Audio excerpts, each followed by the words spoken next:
भगवान ने कहा सारा भार मैं लेता हूं। अहम त्वाम सर्व पापेभ्यो मोक्षयिष्यामि मा शुचा। ये मत डरो कि ये त्याग करने से पाप लगेगा, ये त्याग करने से पाप लगेगा। मेरी शरण में आ जाओ।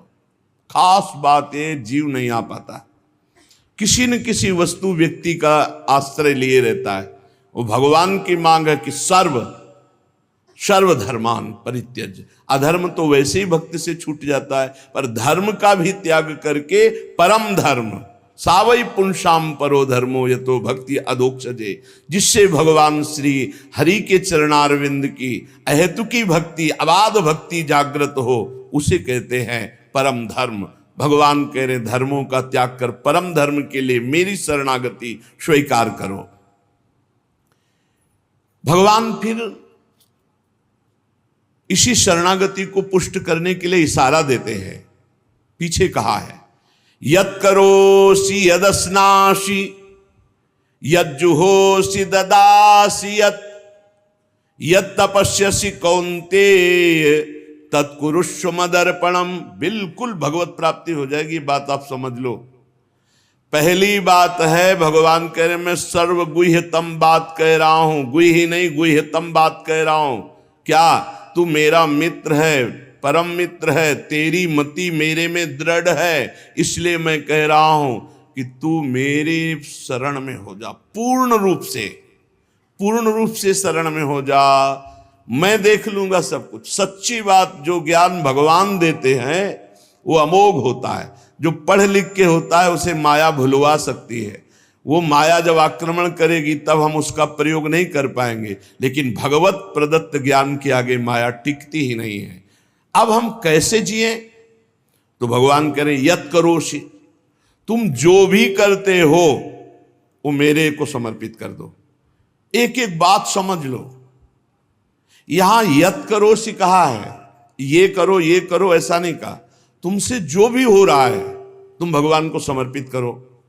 पहला काम ये, हम शरण में जा रहे हैं, सर्वधर्मान परित्यज्य। हम भगवान की शरण की तरफ यात्रा कर रहे हैं। यत् करोषि, ये तो सर्वाणि कर्माणि मयि सन्न्यस्य मत पराहा, मेरे परायण होकर सारे कर्म मेरे को समर्पित कर। क्या जाता है? तुम जो कर रहे हो, ऑफिस जा रहे हो, नौकरी कर रहे हो, किसानी कर रहे हो, व्यापार कर रहे हो, 8-10 घंटे जो कर रहे हो उसमें बीच बीच में भगवत स्मरण करो और पूरे 8 घंटे भगवान को समर्पित कर दो। कितना बढ़िया साधना बन रही। और जब भगवान को समर्पित करने की बात रहेगी तो स्मृति रहेगी भगवान की। यत् करोषि, तुम सारे के सारे कार्य मेरे को समर्पित कर दो। यत् माने जो कर रहे हो। तो क्या उसमें पापाचरण भी होता है क्या? तो क्या भगवान के लक्ष्य रखने वाले उपासक में पाप वासना वाली बातें रहती हैं क्या? इसका मतलब सत्संग सुना नहीं, इसका मतलब सतमार्ग में भी तुम्हारा प्रवेश नहीं हुआ। नहीं तो ये प्रश्न ही नहीं उठता कि भगवत मार्ग में चलने वाले का कदम कुमार्ग में चला जाएगा। भूल न देहि कुमार्ग पाऊं। छोटी मोटी अगर कभी कोई त्रुटि गलती हुई तो पश्चाताप की अग्नि में भस्म हो जाता है। वो भगवान को समर्पित गंदे आचरण नहीं करता, वो प्रार्थना करता है, प्रभु ये त्रुटि हो गई हमसे, हे नाथ इसको संभाल दो, मेरे बस की बात नहीं। वो भी इस तरह से प्रार्थना पूर्वक समर्पित है। यत् करोषि और यदस्नासि, जो भी तुम्हारी जिह्वा में रसेंद्री में जाए, पानी जाए, भोजन जाए, बिना भगवान को अर्पित किए नहीं जाना चाहिए। अभी शरणागति पुष्ट हो जाएगी। जो भी कार्य करो भगवत समर्पित करो।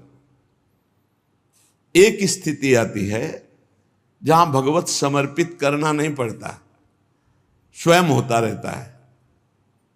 वो होता है तन, मन, वाणी और अहम, इनका समर्पण जिनका हो चुका है पूर्ण रूप से।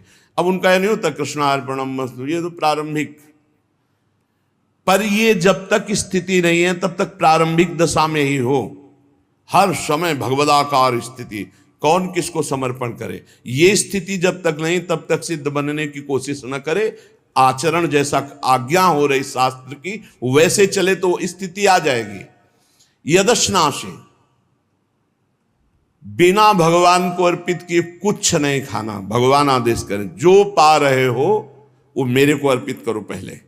यदि शुद्ध शरणागति प्राप्त करना है तो जो कर्म कर रहे हो पहले, ये तो सर्वाणि कर्माणि भगवान कह रहे हैं, यत करोषि, जो कर रहे हो मेरे को अर्पित करो, जो खा रहे हो वो मेरे को अर्पित करो। कुछ भी ऐसा खाओ मती जो भगवान को अर्पित नहीं कर सकते, ऐसा करो मती जो भगवान को अर्पित नहीं कर सकते। यज्जुहोषि, अब जो भी तुम भागवतिक आचरण करते हो, हवन यज्ञ आदि, तो बोले हम तो हवन नहीं करते, हम तो यज्ञ नहीं करते। तो यज्ञानाम जप यज्ञोस्मि, यज्ञों में सबसे बड़ी यज्ञ है जप यज्ञ। तो आप जो ये जप यज्ञ कर रहे हैं ये भगवान को अर्पित करो।